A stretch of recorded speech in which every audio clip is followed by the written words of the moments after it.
గంటలే పోలింగ్. రాష్ట్రంలో ఉదయం 7 నుంచి సాయంత్రం 6 గంటల దాకా. మావోయిస్టు ప్రభావిత 13 అసెంబ్లీ సెగ్మెంట్లలో 4 గంటల వరకే. ఎన్నికల సామాగ్రితో పోలింగ్ కేంద్రానికి చేరుకున్న సిబ్బంది ప్రతి ఒక్కరూ ఓటు వేయాలని సీఈఓ వికాస్ రాజ్ పిలుపు. రాష్ట్రంలో లోక్సభ ఎన్నికలకు సర్వం సిద్ధమైంది. సోమవారం ఉదయం 7 గంటల నుంచి సాయంత్రం 6 గంటల వరకు పోలింగ్ జరగనుంది. మావోయిస్టు ప్రభావిత ప్రాంతాలైన 13 అసెంబ్లీ నియోజకవర్గాల్లో మాత్రం సాయంత్రం 4 గంటల వరకే పోలింగ్ ముగియనుంది. ఎన్నికలను పకడ్బందీగా నిర్వహించేందుకు ఎన్నికల కమిషన్ అన్ని ఏర్పాట్లు చేసింది. ఈవీఎంలు, వీవీప్యాట్స్, ఇంకు ఓటర్ లిస్టు తదితర ఎన్నికల సామాగ్రి తీసుకొని సిబ్బంది ఆదివారం సాయంత్రమే పోలింగ్ కేంద్రాలకు చేరుకున్నారు.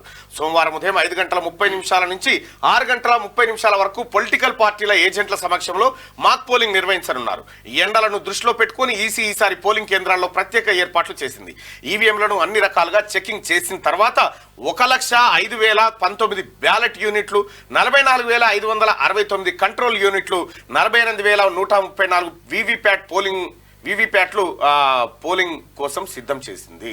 సిద్ధమైపోయింది సామాగ్రి, ఆల్రెడీ నడుస్తూనే ఉంది ఎన్నికలు కూడా. ఇంకా లోక్సభ స్థానాలు మన తాను 17 ఉన్నాయి. అభ్యర్థులు పోటీ పడుతున్న వారు 525 మంది ఉన్నారు. ఓటర్లు వచ్చేసి 3,32,32,318 మంది ఉన్నారు. ఇక పోలింగ్ కేంద్రాలు వచ్చేసి 35,809 పోలింగ్ కేంద్రాలు ఉన్నాయి. ఇవి ఎన్నికలకు సంబంధించినటువంటి సామాగ్రి, అభ్యర్థులు, వ్యవస్థ. ఇంకా ఇది 4వ విడతలో పోలింగ్. 4వ విడతలో 96 సీట్లకు పోలింగ్ జరుగుతూ ఉంది. ఇవాళ 10 రాష్ట్రాలు, యూటీల్లో పోలింగ్.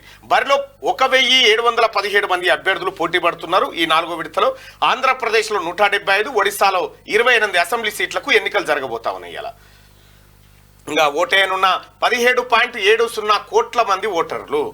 ఇవాళ ఓటేయబోతున్నటువంటి వాళ్ళు 17.70 కోట్ల మంది. 17,70,00,000 మంది వేస్తున్నారు. రైట్ గా 1.92 లక్షల పోలింగ్ కేంద్రాలు ఇందుకోసం ఏర్పాటు చేశారు. ఎన్నికల విధుల్లో 19 లక్షల మంది సిబ్బంది ఈ ఎన్నికల విధుల్లో పాల్గొన్నారు. ఇక్కడ మనం చూస్తే ఇక్కడ